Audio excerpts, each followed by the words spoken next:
Hello guys, nandito na naman tayo at good morning muna dyan at good evening rito. Eto guys, syempre tinanghali ako ng gising ngayon. At Sabado rito. Syempre, ano naman tayo, medyo manghilata naman tayo. Hindi, kakatapos ko lang magluto. Anyway guys, eto pagkwentuhan natin, no? Medyo hindi magandang balita kung ito ay totoo sapagat pagkagising ko nga, nakakwentuhan ko. Dalawang kwentuhan ko ang puting kabayo tapos nakapagkwentuhan rin ako kay Pebbles, ano? At kinukumpirma ko nga kung totoo nga kaya itong balita, na wala na, nakatakas na si Tobats, no? Si Isprikitik. Okay. Wait. Itong nangyayari sa Davao na Rage Coalition, kumbaga ginamit rin ito para i-divert, no?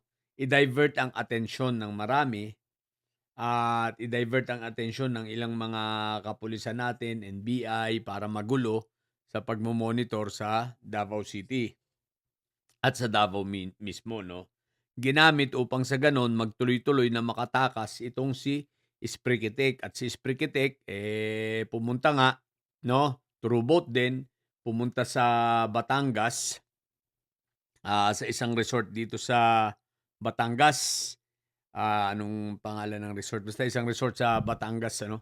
At doon, sumakay ng panibagong yate.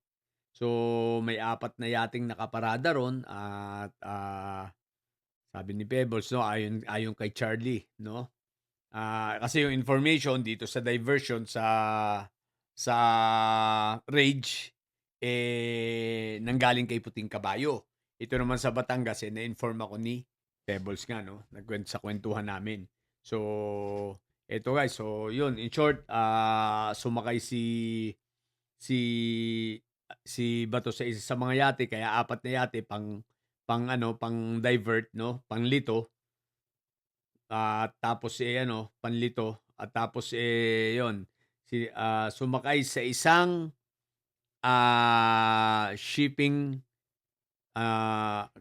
cargo ship. So ibig sabihin going to China. So kung natatandaan nyo, kung natatandaan nyo pa ha, yung kinontent ko dati, na si Bato ay tatakas, ang pupuntahan ay China. Okay? So sa content natin yon na sinabi sa atin ng Puting Kabayo, hindi tayo nagkamali. China nga ang bagsak ni Isprikite. Kung ito ay totoo ha, na sumakay na siya sa Chinese cargo ship. Okay, so papuntang China.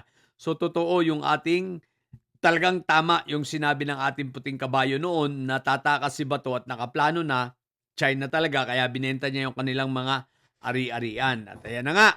So natupad. Okay, pero hindi yun ang pupuntuhin ko ngayon. Ang pupuntuhin ko ay ang hinayupak na itong si John Wick, no? Si John Wick.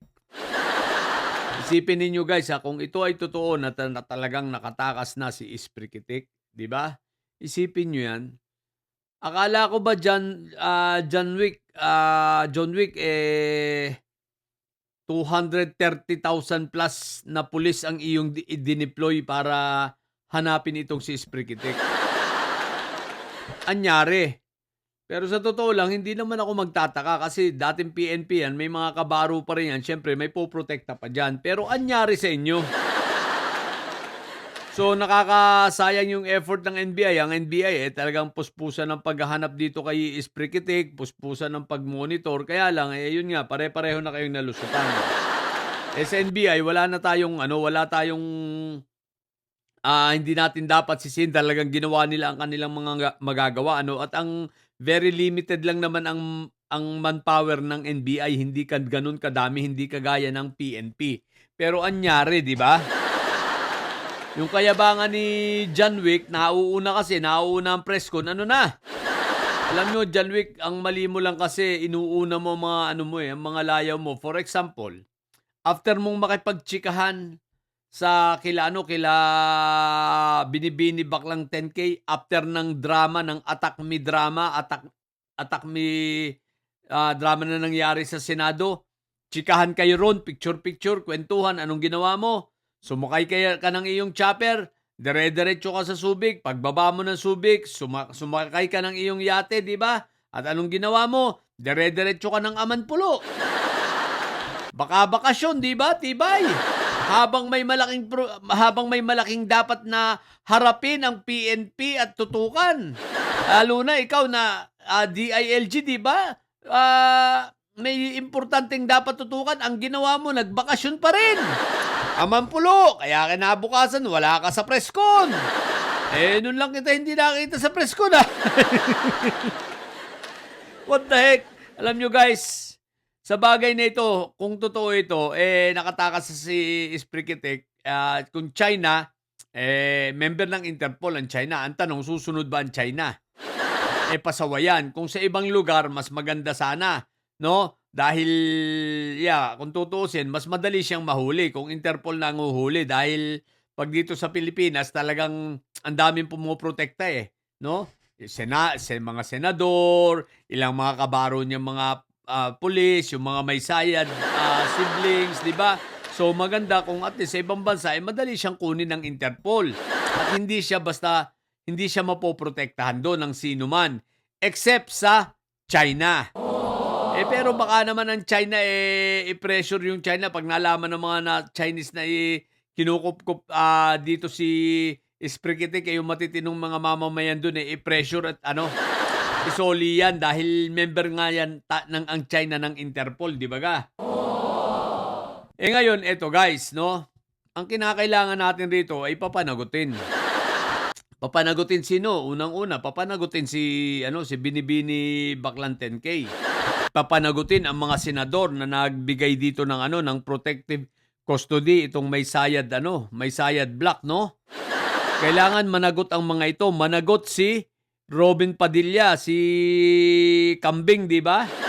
Si Senator Kambing, dapat managot yan dahil sa pagpapatakas nilang ginawa dito kay Sprikitik. At higit sa lahat, dapat itong si John Wick mag-resign na.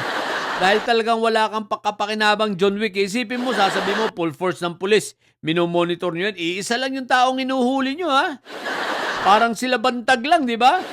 Pero compare kay Bantag at kay Sprikitik, parang mas madaling huliin si Sprikitik. Bagamat may mga bodyguard siyang mga armado, di maganda man laban, ha? Ikatutuwa pa namin kung manlaban niya, mamatay na kung mamatayan, di ba? Magdidiwang pa kami.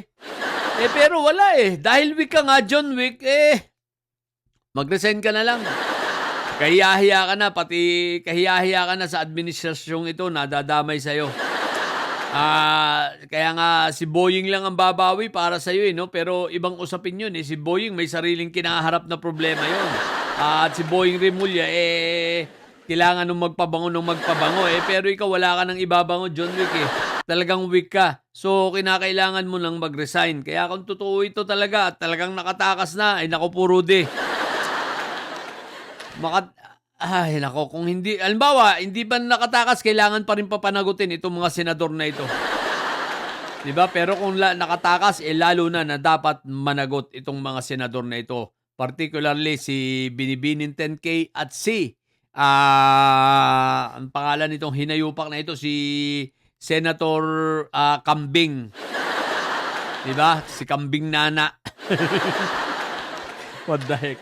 So yun lang at tingnan natin ang mga susunod na mga development no. Wala pa namang confirmation kung nakatakas pero pag nag-press ko nung nakatakas na, what the heck.